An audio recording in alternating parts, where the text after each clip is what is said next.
le ministère du diable, c'est pas seulement de tenter puis d'inciter les croyants à pécher. Je dirais même que ses principaux efforts tendent plus à les séduire pour leur donner de fausses conceptions de Dieu, de l'Esprit puis de son ministère. Être séduit, ça veut dire être amené à croire l'erreur. C'est aussi simple que ça. Les chrétiens sont certainement pas à l'abri de ça. En Job 2.1, ça dit « Or, les fils de Dieu vinrent un jour se présenter devant l'Éternel, et Satan vint aussi au milieu d'eux se présenter devant l'Éternel. » Bon. Satan a toujours aimé s'associer au peuple de Dieu puis se mélanger avec eux autres. Alors, il ne faut pas être surpris si on retrouve de l'extravagance dans certains milieux évangéliques. Maintenant, on retrouve surtout de cette extravagance-là chez ceux qui recherchent trop avidement les expériences spirituelles. On va parler premièrement du faux esprit avant d'arriver aux prophéties. On ne peut pas prendre pour de l'argent comptant toute manifestation spirituelle. On pourrait citer le cas de Saül, qui a eu des transports au milieu de sa maison, c'est-à-dire qui a prophétisé, nous dit la traduction King James. En examinant le contexte de ce passage-là, il semble très clair que ces transports prophétiques-là étaient étroitement liés à l'esprit malin qui le tourmentait. Paul a enseigné aussi en 2 Corinthiens 11.4 qu'il existait bel et bien un autre esprit. Il en a parlé aussi en 1 Corinthiens 2.12 en disant « Or nous, les chrétiens, entre parenthèses, nous n'avons pas reçu l'esprit du monde, mais l'esprit qui vient de Dieu. » C'est donc possible à des hommes qui sont pas nés de nouveau de recevoir autre chose que l'esprit de Dieu. Moi je dis même que les chrétiens doivent faire bien attention, on n'est pas à l'abri d'être influencés par l'esprit du monde non plus. L'ennemi pousse beaucoup de chrétiens à dire des paroles ou à poser des gestes tout à fait déplacés quelquefois, croyant que ça leur a été inspiré par le Saint-Esprit. Il y a 1 Jean 4.4 qui dit « Vous, petits enfants, vous êtes de Dieu et vous les avez vaincus. » L'apôtre Jean parlait des faux prophètes qui essayaient de séduire l'Église par leur enseignement. Le verbe « vaincre » ici est synonyme de discerner, identifier, puis de démasquer. En passant, la définition du mot discerner est intéressante aussi. C'est se rendre compte précisément de la nature, de la valeur de quelque chose aussi. Alors, faire la distinction entre deux choses mêlées et confondues, voilà la définition du discernement. Si Dieu le veut, c'est exactement ce qu'on va essayer de faire tout au long de cette petite étude-là. En 2 Thessaloniciens 2.11, Paul a écrit « Aussi Dieu leur envoie une puissance d'égarement pour qu'ils croient au mensonge. » Remarquez les mots « une puissance ». Bon, c'est quoi au juste cette puissance d'égarement-là dont parle Paul? Jésus avait aussi dit à ses disciples, en parlant du Saint-Esprit, « Vous recevrez une puissance » en Acte 1.8. Alors il est logique de croire que la puissance d'égarement soit quelque chose qui ressemble au Saint-Esprit. Au lieu de conduire les croyants dans toute la vérité, comme devait le faire le Saint-Esprit, la puissance d'égarement allait justement faire le contraire, puis enfoncer les gens rebelles dans l'erreur. Ce qui est sûr, c'est que cet esprit-là est interprété comme un signe d'approbation par ceux qui le reçoivent. Alors pourquoi c'est appelé une puissance d'égarement? Parce que ça porte les gens à négliger leur sanctification, puis à regarder les dons comme un signe d'approbation de Dieu dans leur vie, alors que ça, c'est pas synonyme du tout. Charles Foster a dit « Quand la doctrine de l'esprit ou l'expérience de l'esprit passe avant le salut, la séduction est certaine. » Fin de citation. Il y a une différence entre faire l'expérience du salut puis faire une expérience spirituelle seulement. Trompez-vous pas. Des faux chrétiens puis des faux dons, des faux signes, ça a toujours existé, puis ça va toujours exister. L'Église ne doit jamais cesser d'exercer un discernement à ce niveau-là. C'est pour ça que je dis, peu importe la confession religieuse à laquelle un homme appartient, peu importe aussi le nombre d'erreurs théologiques auxquelles il peut encore adhérer, s'il est sauvé, s'il aime vraiment Dieu dans son cœur, celui-là est connu de lui, dit l'Écriture. Dieu juge les hommes à leur cœur, pas à l'exactitude de leur théologie. Quand Dieu veut éprouver le salut d'un homme, il n'examine pas son credo, mais d'abord la pureté de son cœur, de sa sincérité et l'authenticité de sa foi en Jésus-Christ, puis son expérience de la grâce, ce qui est très très important. On va parler maintenant des faux prophètes. Il y a dans la Bible 3 sortes de faux prophètes. Il y a les prophètes païens qui parlaient au nom de leurs idoles. On en a des exemples en Deutéronome 18.20, 1 Roi 18.19, Jérémie 2.8. Il y a aussi également les faux prophètes qui parlaient au nom de l'Éternel. Ceux-là, se divisaient en deux classes. Il y avait les imposteurs conscients qui revendiquaient le don de prophétie pour la gloire personnelle, pour l'argent. Ceux-là étaient souvent réputés pour leurs paroles agréables. Vous lirez Michée 3:11 par exemple. Deuxièmement, il y avait les hommes pieux et même sincères, mais qui se séduisaient eux-mêmes en ce qu'ils n'avaient pas réellement été appelés au ministère de prophète, ou simplement qui allaient au-delà de leur don. Ça fait qu'ils étaient souvent faillibles.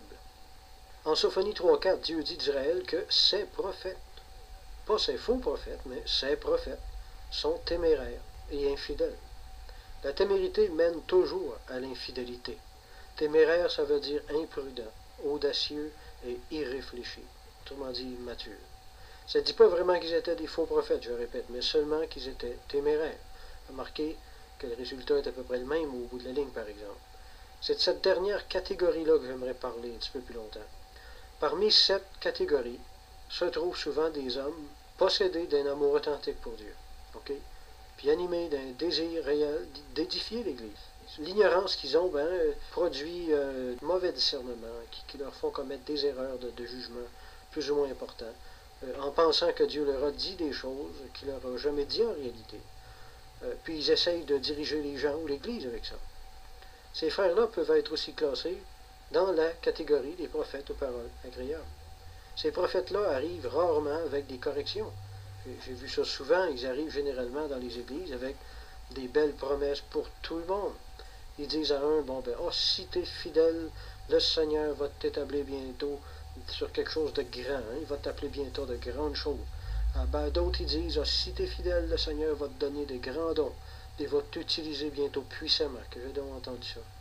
Ou bien, le Seigneur me montre que vous allez avoir bientôt un grand réveil spirituel dans votre Église, etc., etc., etc. Quand ces prophètes-là quittent l'Église, tout le monde est heureux, et tout le monde est encouragé, mais tout le monde est trompé la plupart du temps aussi. Ces hommes-là sont souvent malheureusement des nuées sans eau, comme dit l'Écriture. Ils promettent des choses à la place de Dieu qui ne s'accomplissent pas. Souvent, pour ne pas être taxés de faux prophètes, si leur prophétie ne s'accomplit pas, ils mettent des conditions à la prophétie pour bien se dégager de toute responsabilité. Ils soulignent bien les conditions de la prédiction comme si tu es fidèle, le Seigneur va faire telle chose. Bon, comme il n'y a jamais personne qui peut être fidèle à 100%, ça leur fait toujours une raison pour expliquer pourquoi leurs prophéties ne s'accomplissent pas. Puis ils échappent à l'opprobre d'être traités de faux prophètes. Mais Dieu ne fait pas marcher les gens comme ça, en leur mettant toute la responsabilité sur les épaules. C'est sûr qu'il faut s'efforcer d'être fidèle à Dieu. Il faut faire notre part des choses, mais c'est Dieu qui a la responsabilité de former lui-même les gens qu'il veut employer.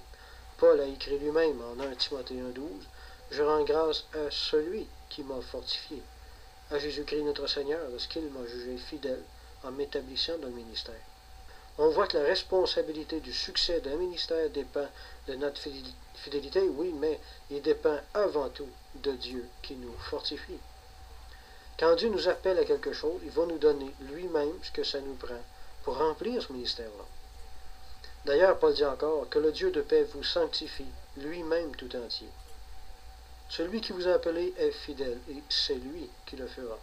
1 Thessaloniciens 5, 23-24. Les prophéties conditionnelles, comme on vient de voir, sont encourageantes sur le moment, mais ils ont pour résultat souvent de désillusionner des chrétiens et même des églises entières. J'ai entendu parler d'une jeune chrétienne qui était très engagée dans son église, dans un ministère de chant. Un jour, il y a eu un de ces fameux prophètes qui est venu lui prophétiser que le Seigneur avait de grandes choses pour elle très bientôt, que son ministère allait exploser là. Dieu lui avait parlé, la jeune fille était contente, puis elle serrait la prophétie dans son cœur, mais elle attendait, puis elle a attendu, puis je ne sais pas comment donner, puis rien ne s'est jamais réalisé. Elle a fini par retourner dans le monde, désillusionnée, sachant pas si c'était elle qui avait été infidèle quelque part, c'était Dieu qui l'avait trompée, là. Un espoir différé rend le cœur malade, dit l'Écriture. Mais comme il dit aussi en Ézéchiel 13:6, ils font espérer que leur parole s'accomplira. C'est très mauvais, ça. Autrement dit, ils donnent de fausses espérances qui se changent en amertume plus tard. Aujourd'hui, j'ai entendu dire qu'elle était finalement revenue à l'Église, cette jeune fille-là. Je rends gloire à Dieu pour ça. N'empêche qu'elle a dû souffrir des années de temps à cause de cette histoire de prophétie-là. Si le supposé prophète lui avait pas fait de promesse à la place de Dieu, ça ne serait pas arrivé, ça. Elle aurait probablement toujours resté dans son Église, à remplir son petit ministère de chant, bien humblement, puis bien heureuse comme ça, en plus. Comprenez-vous? En Jérémie 14, 13, 14, il est écrit: Je répondis: Ah Seigneur éternel, voici les prophètes leur disent: Vous ne verrez point d'épée, vous n'aurez point de famine, mais je vous donnerai dans ce lieu une paix assurée. Et l'Éternel me dit: C'est le mensonge que prophétisent en mon nom les prophètes. Je ne les ai point envoyés, je ne leur ai point donné d'ordre, je ne leur ai point parlé. Encore une fois, il n'est pas question de faux prophètes, littéralement, d'imposteurs, mais de jeunes qui allaient plus loin que leur don. Là. À cette époque-là, Israël s'était éloigné des voies de Dieu. Dieu avait établi Jérémie pour mettre le doigt sur leurs péchés, puis les avertir des conséquences s'ils ne revenaient pas de leur bon sens. Mais contrairement à Jérémie, certains prophètes leur annonçaient le bonheur et la bénédiction de Dieu à la place. Bon, ils trouvaient peut-être le message de Jérémie un petit peu trop négatif à leur bout, puis ils pensaient qu'encourager les gens, ce serait mieux. Mais il y a un temps pour l'encouragement, oui, mais il y a un temps pour la correction aussi, quand ça dépasse les limites. Il y a des prédicateurs qui ne confrontent jamais les problèmes réels qu'il y a dans l'Église, des problèmes qui sont là depuis très longtemps. Tout va bien, tout est beau, parlons pas des problèmes, là c'est trop négatif. On préfère conduire le peuple de Dieu dans les chants, puis dans louanges, puis dans la danse, puis en organisant des pique-niques, puis je sais pas quoi encore. Alors moi, les chants puis la louange, je suis bien d'accord avec ça. On ne peut pas toujours faire rien que ça, par exemple. Salomon a dit: mieux vaut entendre la réprimande du sage que d'entendre le chant des insensés. Ecclésiaste 7.5. Le véritable avancement spirituel d'une Église dépend de sa capacité à s'ajuster à la volonté de Dieu. C'est pour ça que les véritables prophètes vont chercher à faire maturer l'Église, en l'édifiant, oui, mais aussi en la corrigeant de temps en temps, et non en lui faisant des promesses en l'air tout le temps. Je ne dis pas que Dieu ne fait jamais de promesses agréables à quelqu'un, à travers une de ces personnes-là. Le désir sincère d'être utilisé par Dieu pour apporter une parole d'édification, puis de consolation, et quelquefois honoré par Dieu d'une réelle onction du Saint-Esprit, qui bénit puis qui réconforte vraiment celui à qui la parole est adressée. On a prophétisé des choses très positives à propos de Jean-Baptiste, par exemple. Quand il est né, Zacharie a dit qu'il serait prophète, puis qu'il serait grand devant Dieu, puis qu'il préparerait même le chemin du Messie. Dieu est un bon Dieu, puis il réserve beaucoup de bonnes choses à ses enfants. C'est un fait. On fait bien de voir Dieu comme ça. Je connais des chrétiens, dont moi-même, qui ont été bénis et fortifiés par des paroles très positives de la part du Seigneur, par l'entremise d'un frère ou d'une autre sœur. Mais souvent, l'ennemi nous fait des promesses agréables qui ne s'accomplissent pas, uniquement pour nous jeter dans la condamnation, puis la culpabilité de ne pas avoir été assez fidèles, puis d'avoir manqué les bénédictions de Dieu par notre faute ensuite. Les fausses promesses agréables finissent par produire une tristesse qui peut mener à la mort. Une autre raison pour laquelle il faut se méfier des promesses prophétiques agréables, c'est qu'elles peuvent nous éloigner de la sanctification. Par exemple, la prospérité financière. Ça revient souvent dans les prophéties. Il y a des croyants qui ont déjà un problème d'avarice dans leur vie. Il y en a d'autres qui ont déjà tout ce qu'il leur faut financièrement. Ils arrivent mal dans leur budget, quand même. Parce qu'ils utilisent... Pourquoi? Parce qu'ils utilisent très mal leur argent. Puis voilà un prophète qui s'amène et qui leur dit que Dieu va les bénir financièrement, puis va combler ce qui leur manque. Moi, je comprends mal que Dieu nourrisse leurs péchés encore davantage. Parce que c'est ça en réalité. Dieu avait peut-être déjà parlé à ces chrétiens-là à propos de leurs problèmes avec l'amour de l'argent, puis après ça, ils se disent probablement: bon, je pensais que Dieu me parlait, moi, à ce propos-là, mais s'il me promet de me bénir financièrement encore, ça doit vouloir dire que je n'avais pas raison de m'en faire. Comprenez-vous où je veux en venir? Les gens sont amenés à négliger leur sanctification. À force de courir après la carotte, on en oublie où on s'en va. Comprenez-vous où je veux en venir là? Écoutez bien, les vraies paroles de Dieu ne seront pas toujours agréables, mais elles vont toujours être vraies, par exemple. Puis elles vont toujours concourir à notre plus grand bien dans le Seigneur.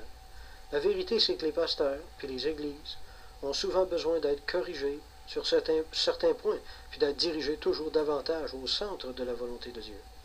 Les corrections sont donc d'une valeur inestimable pour l'intérêt spirituel de tout le monde dans l'Église, puis elles sont bien plus précieuses que les fausses paroles d'encouragement. Savez-vous c'est quoi un vrai prophète? C'est une machine à édifier, mais c'est aussi un empêcheur de tourner en rond. C'est une épée à double tranchant. Le prophète est un séparateur. Il tranche entre ce qui est charnel, entre ce qui est spirituel. entre ceux qui servent Dieu d'un cœur pur, puis ceux qui le servent avec des motifs impurs. C'est quelqu'un qui appelle très souvent le peuple de Dieu à la repentance. Alors c'est pas quelque chose de bien populaire, évidemment. Les prophètes sont pas là pour se faire des amis, de toute façon, mais pour dénoncer des erreurs puis des abus. C'est pour ça que les prophètes de la Bible passaient pour des faiseurs de troubles. Michael Card a dit que le vrai prophète, c'est pas tellement celui qui va prédire l'avenir, mais celui qui va parler pour changer le présent. Fin de citation. Un évangéliste pentecôtiste racontait qu'aux États-Unis, il y avait une certaine petite église. À un moment donné, durant une réunion de prière, celui qui dirigeait la chorale a prononcé une prophétie. La prophétie disait que le frère qui jouait du piano devait être remplacé par tel autre frère. Un petit peu plus tard, durant la réunion, celui qui jouait du piano et qui venait de se faire jeter dehors, il venait de perdre sa job, il y a eu une prophétie lui aussi. Sa prophétie disait que le frère qui dirigeait la chorale, qui venait de lui enlever son ministère par prophétie, devait être remplacé par un autre également. Pas une blague, ça s'est arrivé pour vrai, ce que je vous dis là. Ça nous fait sourire des choses comme ça, mais en réalité, c'est vraiment triste de voir des gens fonctionner selon la chair à ce point-là, puis se croire remplis du Saint-Esprit, puis parler au nom de Dieu. Ces frères-là ne se rendaient pas compte qu'ils étaient en train de prophétiser selon les désirs de leur cœur en réalité. Mais je vous rassure tout de suite, c'est pas comme ça partout chez les groupes à caractère charismatique. C'est pas tout le monde qui fait un usage aussi abusif du don de prophétie. Je crois vraiment que l'Esprit de Dieu peut venir déposer une onction spéciale sur une personne pour lui mettre un message dans le cœur, de la part de Dieu, pour l'Église ou pour une personne en particulier. J'y crois parce que la Bible en parle, et parce que j'ai déjà vu ce genre de choses-là arriver.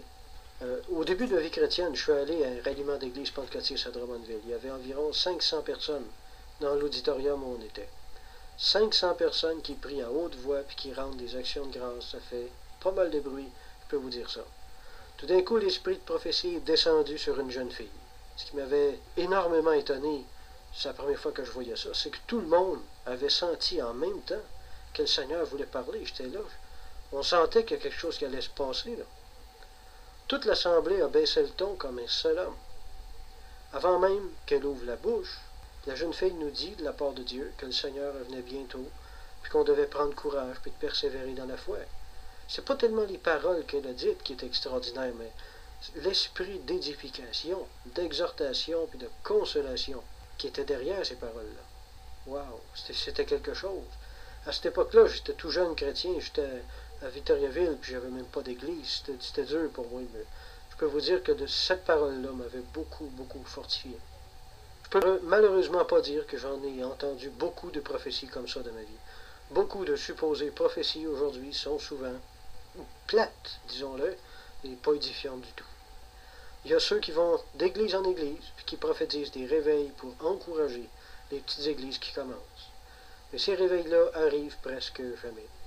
Je dis pas que les gens qui font ça sont méchants, je dis seulement qu'ils n'ont pas encore le discernement de faire la différence entre la volonté de leur propre cœur puis le véritable esprit de prophétie. C'est simple comme ça.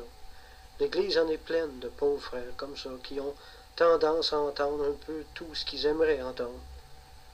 Ça peut arriver qu'un homme ressente que Dieu voudrait qu'il y ait un réveil dans telle ou telle Église. Mais ça ne veut pas dire qu'il en a fait la promesse, par exemple. Il faut comprendre ça.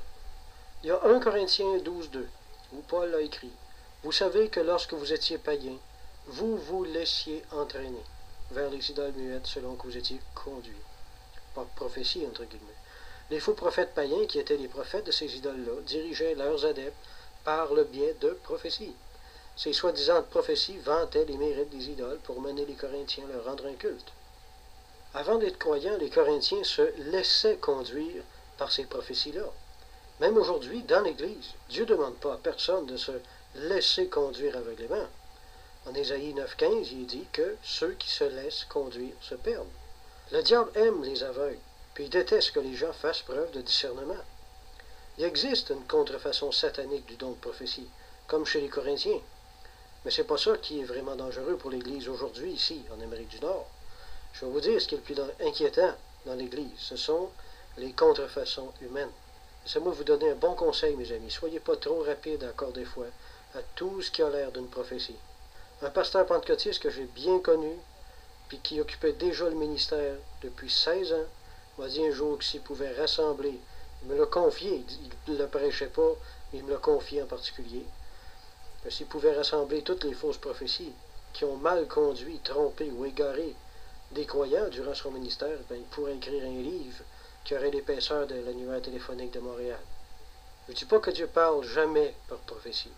Je dis simplement d'être prudent. Prenons-en puis laissons-en. À l'époque du prophète Jérémie, la qualité spirituelle des prophètes et de leurs prophéties était tellement basse en Israël qu'il a dû à un moment donné prendre carrément position contre la majorité des autres prophètes de son époque.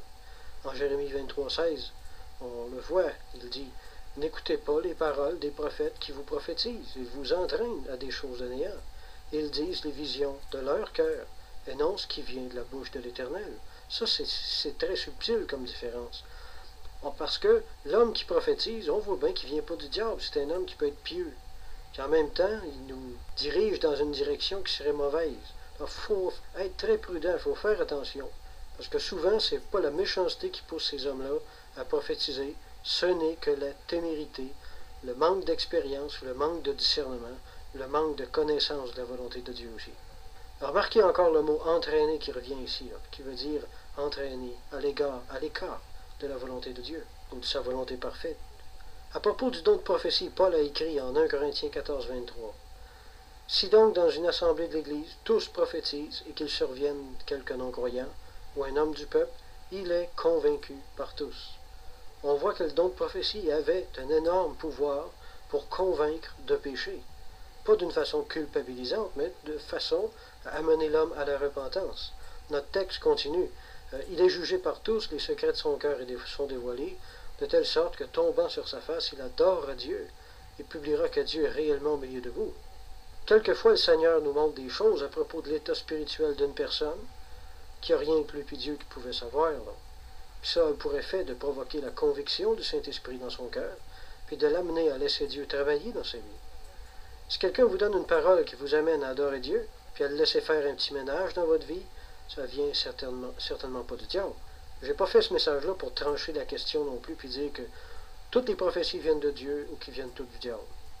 Je pense qu'il n'est pas sage de limiter Dieu, de le mettre dans une petite boîte, là, puis de mettre une petite étiquette dessus, puis d'entreposer ça pour l'éternité, là, jusqu'au jugement dernier.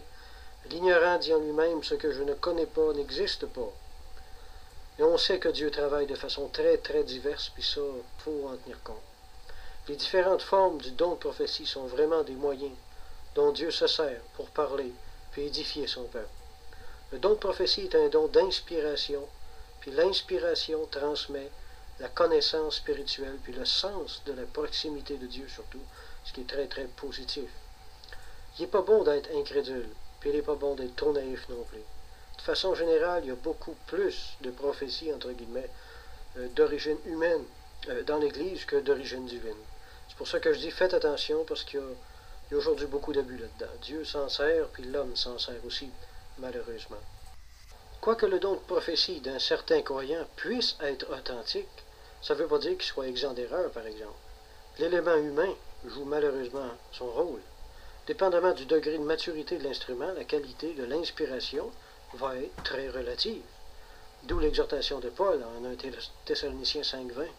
Ne méprisez pas les prophéties, mais examinez toutes choses, retenez ce qui est bon. D'autres traductions ont rendu ce texte-là comme ça. Éprouvez tout ce que les prophètes disent. Traduction Conébert. Traduction Knox a rendu ne méprisez pas les prophéties, mais vous devez les scruter soigneusement. Retenez seulement ce qui est bon. La Bible de Jérusalem a traduit simplement par vérifier tout. Alors je pense que c'est très significatif ça. Pourquoi Paul a dit ça? Parce que même si l'Esprit Saint est parfaitement pur, les instruments qu'il utilise ne le sont pas. Plus le croyant est mature et sanctifié, plus son don va être pur aussi. Il faut donc retenir seulement ce qui est biblique, ce qui est édifiant, ce qui est vrai, puis ce qui n'est pas dommageable pour notre vie spirituelle. La maturité, l'expérience, puis la connaissance éliminent les impuretés humaines. On est des êtres humains plus qu'imparfaits, puis on va l'être jusqu'à notre mort. Faites-vous pas de délusions là-dessus. N'oublions jamais que l'autorité suprême en matière d'enseignement et de direction, ça restera toujours la Bible, puis le Saint-Esprit, pas les révélations ou les prophéties. En Révélation 11.3, il est écrit « Je donnerai à mes deux témoins le pouvoir de prophétiser. Il est donc nécessaire ici d'avoir reçu une onction de la part de Dieu pour prophétiser.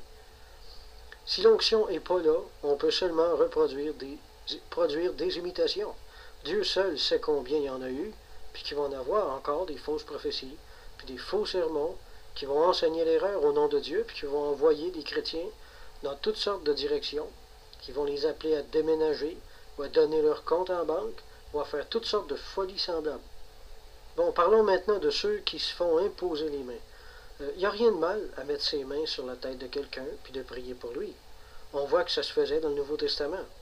Mais lorsque la personne tombe par terre, se met à trembler, puis à gigoter, puis à venir tout croche, puis à tomber dans des convulsions, là, mais vous ne me ferez pas voir Dieu là-dedans. Maintenant, ces choses-là, ça arrive aux chrétiens qui ouvrent leur esprit sans aucune défiance, puis qui pensent que toute émotion agréable, puis que toutes les expériences surnaturelles, bien, ça vient tout de Dieu. Il y a des croyants qui sont ouverts à n'importe quoi, c'est pas compliqué. Fait que des fois, c'est Dieu qui les bénit, puis d'autres fois, c'est l'ennemi qui tire avantage de leur ignorance. Résultat, leur Église passe pour un tas de fanatiques aux yeux du monde. Puis le monde a raison. On ne semble pas réaliser que ces choses-là attirent un discrédit sur l'Évangile. Il y a deux raisons dans la Bible où on voit que les gens tombaient par terre. Premièrement, c'est lorsque Jésus rencontrait une personne qui avait un démon. C'est pas le Saint-Esprit qui le faisait s'rouler par terre. C'était l'esprit mauvais qui était entré en eux autres. Deuxièmement, il y a les fois où les prophètes avaient une vision. Ils se retrouvaient devant Dieu tout d'un coup, puis ils tombaient par terre comme morts. Ils tombaient sous l'effet de la présence de Dieu sur eux autres. Quand John Wesley prêchait, il arrivait fréquemment aussi que les gens tombaient par terre sous l'effet de la conviction, puis de la présence du Saint-Esprit. Il y a aussi Jonathan Edwards au XVIIIe siècle, qui fut le principal artisan du réveil en Angleterre. L'histoire rapporte qu'il arrivait que des gens s'évanouissent durant ces réunions. Je lisais récemment dans le précis d'histoire de l'Église de J.M. Nicole à propos d'un jeune homme appelé George Fox au XVIIe siècle. Après être devenu croyant, je cite, il s'est mis à prêcher partout avec beaucoup d'ardeur. Devant ses appels véhéments à la repentance, ses auditeurs étaient fréquemment saisis de tremblements, d'où leur nom, les Quakers, c'est-à-dire les tremblants. Fin de citation. Bon, on sait qu'il y a des manifestations qui viennent de Dieu, puis d'autres qui viennent de l'ennemi. C'est drôle, mais moi je trouve que la différence, c'est pas tellement difficile à faire que ça. Moi je dis qu'il s'agirait seulement de mettre l'Église en garde contre les fausses expériences pour régler le problème. Les gens se mettraient à filtrer un petit peu plus ce qui leur arrive, puis l'ennemi ne pourrait plus agir à un moment donné. Il y aurait beaucoup moins de manifestations chez les groupes à caractère charismatique, mais ceux qui y auraient seraient peut-être un petit peu plus authentiques, par exemple. Le fond de la question, c'est celle-ci. Es-tu prêt à faire entrer même le diable dans ton église juste pour avoir du miraculeux? Faites ce que vous voulez, mes amis, mais je pense qu'il serait plus sage d'exercer une certaine discipline à ce niveau-là. Il y en a qui vont peut-être s'indigner puis dire « Ah, on n'est pas pour faire ça, on pourrait empêcher Dieu d'agir. » Ben, Paul ordonnait à ceux qui parlaient en langue de se taire dans l'Église, s'il n'y avait pas d'interprète, pour ne pas scandaliser les inconvertis. L'Église est appelée à ne pas se complaire en elle-même, puis à penser plutôt à son témoignage devant le monde. Si Paul jugeait sage de censurer le don des langues, qui était à l'époque tout à fait authentique, à combien plus forte raison on devrait censurer des manifestations, aujourd'hui, dont l'origine est encore douteuse. Pensons à ne rien faire qui soit pour les gens une occasion de chute, au lieu de penser juste à nous complaire en nous-mêmes. Les gens ne sont pas touchés par ça en voyant des gens se rouler par terre, puis venir tout croche. On pense qu'on rend un grand témoignage de puissance de Dieu. On passe pour une bande de fanatiques, c'est ça la vérité. On ne rend pas un bon témoignage. Puis on ne rend pas service à Jésus-Christ ni à l'Église, du contraire. Réveillons-nous. Thomas à Kempis, un vieux croyant qui a vécu au 14e siècle environ, semble dire par expérience, plusieurs de ceux qui croyaient être conduits par le Saint-Esprit furent déçus finalement. Alors c'est pas d'hier que les croyants sont attirés par les manifestations spirituelles. Beaucoup de chrétiens aujourd'hui vivent dans une sorte de mélancolie de ce qui est plus autant de dons dans l'Église puis de choses fantastiques comme dans l'Église apostolique. Je comprends ça. Alors quand ils entendent parler qu'il y a quelque chose qui a l'air de sortir un peu d'ordinaire dans certaines autres églises, ça les attire comme du sucre à être attiré vers une mouche, hein? Parce qu'ils disent, waouh, les dons spirituels, ça existe encore. Puis ils se lancent tête la première là-dedans, sans faire aucun discernement. Ils sont tellement heureux. les gens sont attirés par les dons spirituels, entre guillemets, puis avec raison dans un sens. Mais Jésus, en Marc 11, a été attiré par le figuier qui avait beaucoup de feuilles, puis qui laissait espérer une mesure égale de figues, mais ça n'a pas été le cas. Beaucoup de croyants dans les mouvements à caractère charismatique ont été désillusionnés de la même manière, en réalisant que les dons spirituels, qu'on disait si spirituels, étaient finalement pas si spirituels que ça. Alors le pire, c'est pas le désillusionnement. Le pire, c'est quand il n'y a pas de désillusionnement, puis que ces pauvres gens se mettent à ajouter foi à tout ce qu'ils entendent sans discernement, puis à abandonner les choses les plus importantes de la vie chrétienne, qui est la sanctification puis la charité. S'en vont dans tous les sens. Souvent, quelques-uns font des fous d'eux autres. Ça ne rend pas service au Seigneur en réalité. Soyons sobres et revenons à la simplicité de l'Évangile. Laissons Dieu agir s'il veut agir, à la façon dont il veut agir, mais exerçons un discernement. On va parler des dons spirituels un peu. Il est commun dans certains milieux de voir des croyants qui possèdent un soi-disant don de prophétie ou la parole de connaissance, puis qui se mettent à imposer les mains sur des tas de gens puis leur dire beaucoup de choses de part de Dieu. Certaines choses sont bénissantes puis s'accomplissent. La plupart ne s'accomplissent jamais. Beaucoup ne s'accomplissent jamais. La précipitation, c'est pas la marque d'une marche selon l'esprit. Je vous donne un exemple. Dans une certaine église baptiste, il y avait une dame qui commençait à être très intéressée par les dons, qu'elle avait vu dans une autre église. Là. Cette dame-là avait aucune expérience de ces choses-là, puis elle ne pouvait pas exercer aucun discernement réellement. Elle s'est mise à croire aux directions de l'esprit puis aux paroles inspirées. Là. Puis développer de la sensibilité à la voix du Saint-Esprit, il n'y a rien de mal là-dedans, au contraire, mais c'est bien quelque chose que chaque croyant devrait cultiver. Mais cette dame-là s'est mise à croire que toutes les voix qui lui venaient dans la tête étaient des directions de Dieu. Là. Elle se lève un bon dimanche matin, au beau milieu de la réunion, elle monte à l'avant sans être invitée, puis elle dit qu'elle sentait que le Saint-Esprit voulait qu'elle dise là, de donner le message suivant à une certaine famille de l'Église qui avait un enfant qui était né infirme, de ne plus s'en faire parce que Dieu allait sous peu guérir cet enfant-là. Comme on peut s'en douter, il n'y aurait jamais rien qui s'est passé. Maintenant, comment vous pensez que les parents de l'enfant se sont sentis, après ça être fait retourner le couteau dans le plaie comme ça? On voit que c'est pas de Dieu. Ça fait que les dons, mieux vaut les opérer plus prudemment, puis moins souvent, les opérer avec réserve, puis être plus authentique, que d'essayer de fasciner les gens avec des dizaines de choses qui vont les renvoyer désillusionnés à longue échéance. Comprenez-vous? Retenez juste ça de mon étude, puis je pense que moi je serais content. On va parler maintenant des visions puis des songes un peu. En Révélation 22, 8, 9, ça dit ceci. C'est moi, Jean, qui ai entendu et vu ces choses, et quand j'eus entendu et vu, je tombai aux pieds de l'ange qui me les montrait pour l'adorer. Mais il me dit, garde-toi de le faire, je suis ton compagnon de service, et celui de tes frères, les prophètes, et de ceux qui gardent la parole des livres. De ce livre, adore Dieu. Cet épisode-là dans la vie de Jean nous montre à quel point le chrétien est facile à séduire. Même le grand apôtre Jean, qui avait pourtant enseigné lui-même aux autres de se garder de l'idolâtrie, en 1 Jean 5, 21, a été tellement impressionné par l'apparence de l'ange qu'il en a oublié toute sa bonne théologie. L'ennemi sait bien que ce que beaucoup de chrétiens accepteraient jamais de croire du haut d'une chair sera souvent accepté et cru en toute hâte si la chose leur vient d'une vision ou d'une soi-disant révélation. L'ennemi sait qu'il s'agit seulement, parfois, d'épater un peu certains chrétiens, puis de tout réjouir. Ils vont croire n'importe quoi. Certains croyants sont enclins à ajouter foi à peu près n'importe quelle vision, prophétie, inspiration, qu'ils reçoivent ou que les autres disent avoir reçu. Je ne vais pas mettre Dieu dans une petite boîte encore une fois, puis affirmer que Dieu ne se révèle jamais de cette façon-là, mais la vérité, c'est qu'on est généralement beaucoup trop crédules. J'ai déjà appartenu à une église où il y avait 2 personnes, entre autres, qui croyaient aux visions. Le problème, c'est qu'ils recherchaient ces choses-là en plus. Les autres, ils ne croyaient pas qu'il pouvait exister de contrefaçon non plus. Ils croyaient que toute manifestation surnaturelle venait automatiquement de Dieu. Comme on peut s'en douter, le diable a fini par les accommoder à son goût aussi. Ces deux croyants-là étaient amis.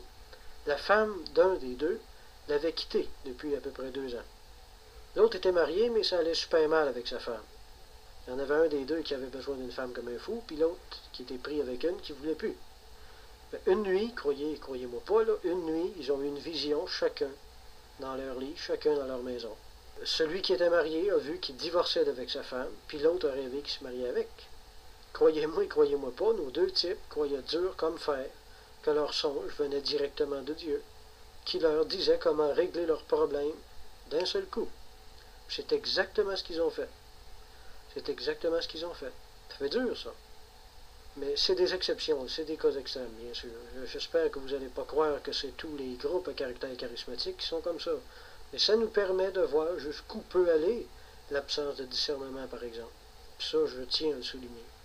Je de parler des visions puis des songes faux en disant que certains étaient entraînés par leur rêverie.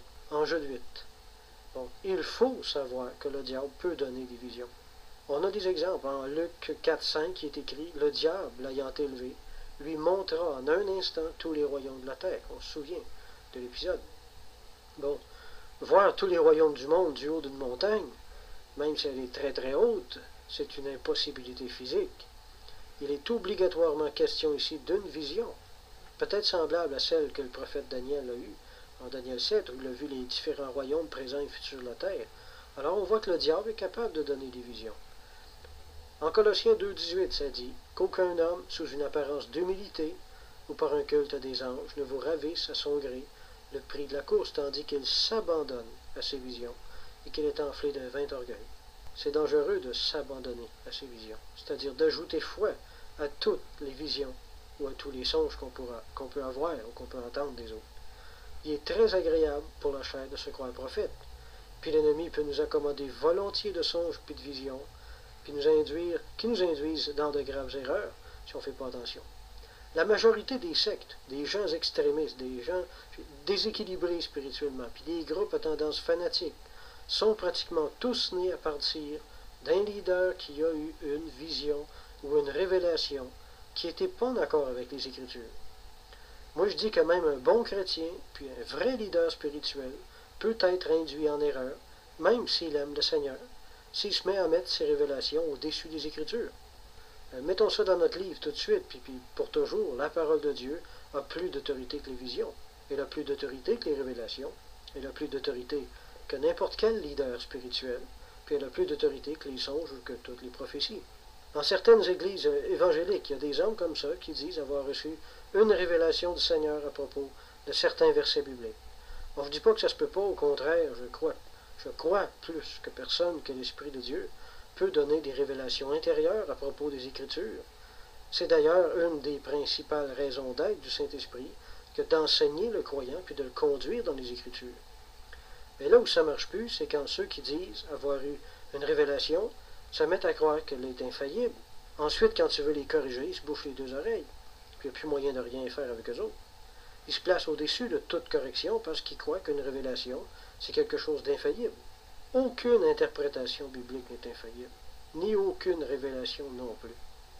Il y a une chose qu'il faut absolument comprendre, c'est que lorsque le Saint-Esprit essaie de nous enseigner quelque chose dans notre cœur, il reste toujours que c'est à nous autres d'interpréter la révélation intérieure, puis de donner des mots pour la traduire, puis d'en tirer une leçon. C'est souvent là qu'il y a des erreurs qui se glissent, des impuretés. Il y a toujours aussi la question de l'honnêteté. Peut-être qu'on a reçu une révélation à propos d'un certain verset, mais peut-être qu'on la modifie un petit peu pour lui donner la couleur qu'on veut aussi. Peut-être qu'elle dérange un petit peu notre vie. Les révélations ne garantissent absolument pas l'infaillibilité. Oui, l'Esprit de Dieu peut nous avoir vraiment parlé, mais n'oublions jamais que l'exactitude de l'interprétation qu'on en fait dépend de notre maturité spirituelle, surtout de la connaissance générale de la parole de Dieu, puis de notre honnêteté. Je réalise que le mot révélation peut faire peur un petit peu, là. Ce que j'appelle une révélation, c'est simplement quand tu es en train de lire ta Bible ou de prier, puis là, il y a un verset qui te frappe, qui devient, que tu viens d'y voir quelque chose que tu n'as jamais remarqué avant, puis qui te bénit, puis qui t'édifie. C'est ça que j'appelle une révélation intérieure. Je me souviens avoir eu souvent ce genre de révélation-là dans mon cœur, à propos de versets bibliques, quand j'étais plus jeune dans le Seigneur. Mais aujourd'hui, après 10 ou 15 ans, ma connaissance des Écritures est évidemment plus la même.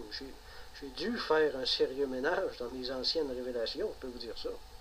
Avec plusieurs années de recul puis d'études de la parole de Dieu, je m'aperçois aujourd'hui qu'il y a bien des choses qui n'étaient pas tellement équilibrées avec certaines autres parties des Écritures.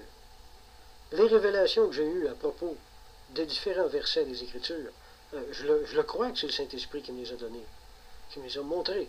Mais je réalise aussi qu'à cause de mon manque de connaissances, je les ai plus ou moins mal interprétés, par exemple. Malheureusement, on a tous la fâcheuse tendance de mettre un peu la Bible en ligne avec nos révélations, au lieu d'ajuster nos révélations avec ce que la Bible dit. Puis on ne devrait pas avoir peur de faire ça, parce que plus qu'on avance dans le Seigneur, plus qu'on est capable de le faire. Puis on devrait le faire. En conclusion, je réalise que j'ai sûrement pas plu à tout le monde à travers ce message-là. Il y en a qui vont m'avoir trouvé trop sévère, d'autres pas assez. C'est pour ça que je les ai terminés sur une exhortation, que tout le monde va comprendre puis approuver. J'espère que tout ça va avoir créé un peu de crainte, par exemple, un peu de crainte de Dieu dans l'Église à propos de ces choses-là. Il est temps que tous les croyants de faire preuve d'humilité et d'exercer un franc discernement à l'égard de n'importe quel don.